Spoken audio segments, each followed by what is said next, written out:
aggression. These things have been labeled toxic as mental health issues by the APA, the largest mental health association in America. And now the AMA as well, the largest medical health association in America. They both are on the woke train 100%. Our doctors, our psychiatrists, our psychologists, all of them now are thinking, everything is corrupted by racism and misogyny and masculine power, and we need to eradicate it. And today it's counseling it out of you, through therapy and shame. Soon it's going to be castration through hormone pills for those who are just too masculine.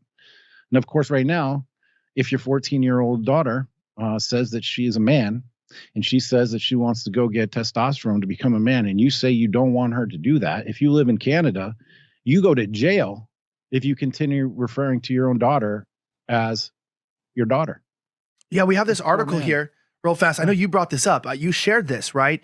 From Post Millennials. His father was jailed after referring to biological female child as his daughter. This is absolutely insane. Check this out. There's a man in Canada who can only be alluded to as he who shall not be named, Robert Hoogland. For the sake of natural justice, it is important to speak this man's name. He is now the Canadian state's prison of conscience. The warrant was issued by a judge for the arrest of a father after calling his biological female child his daughter and referring to her with pronouns she and her. Hoogland was found to be in contempt of court. He is a father to a gender nonconforming biological female 14-year-old who identifies as transgender and prefers what happened there? And basically prefers to be used by male pronouns and has repeatedly called this person his daughter, though the court has forbade it.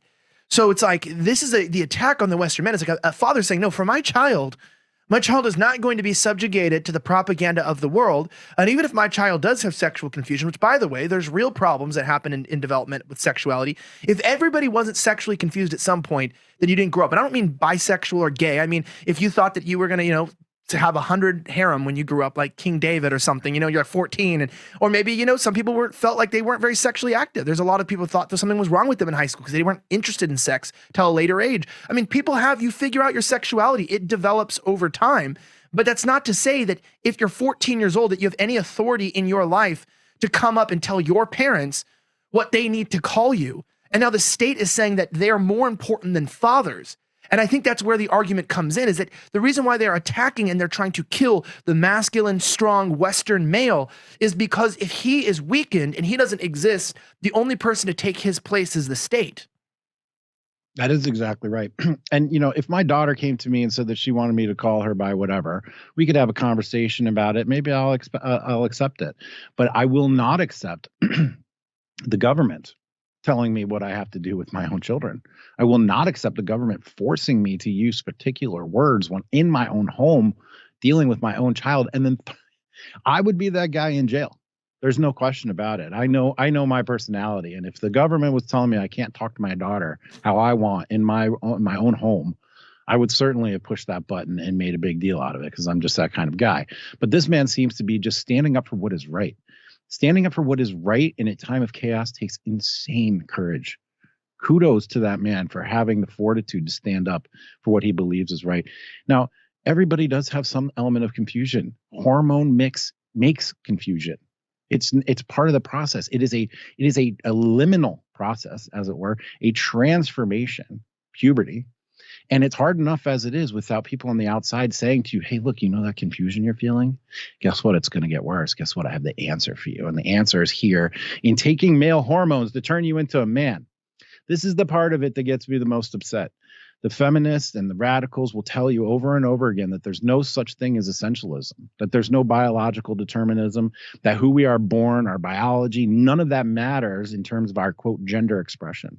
They will tell you that gender identity is completely socially constructed and it's injected into your brain and you can actually reject it. They think we can reject the social constructions. But when it comes time for a trans person to, quote, consider their social constructed gender identity, the first way that they go about remedying this is by what?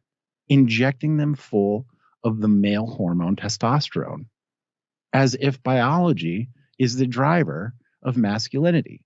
So this whole thing is filled with contradictions. It's irrational. It's unsafe. It preys on children, all at the altar of destroying, quote unquote, the patriarchy, All of this, the trans issue, which exploded overnight, like 5 years ago, maybe, all of a sudden it was the biggest issue in America, cover of National Geographic, PR program, all spread all over the place. All of a sudden, this issue, which affects less than 1% of the population, right? Keep that in mind, is now been elevated to the forefront of our discourse because it is the last remaining battlefield. If the radicals can win this fight, then they have successfully obliterated the barriers between men and women, the boundaries that define us, and they will have actually won. This is the fight. This is where we have to really dig in, because if it goes past this point, I don't see the bottom. There's no bottom from here. A great philosopher once said that you can be 2 out of 3 things: liberal, smart, or honest, but you can't be all 3. At Slightly Offensive, we're smart and honest. And if you like this clip, head over to Slightly Offensive YouTube channel by clicking right here, where you can find new episodes of our show weekly. We're bringing you the topics, news stories, and angles that will have you saying, why the hell wasn't I subscribed sooner? Also, don't forget to smash that like button and subscribe to this channel too.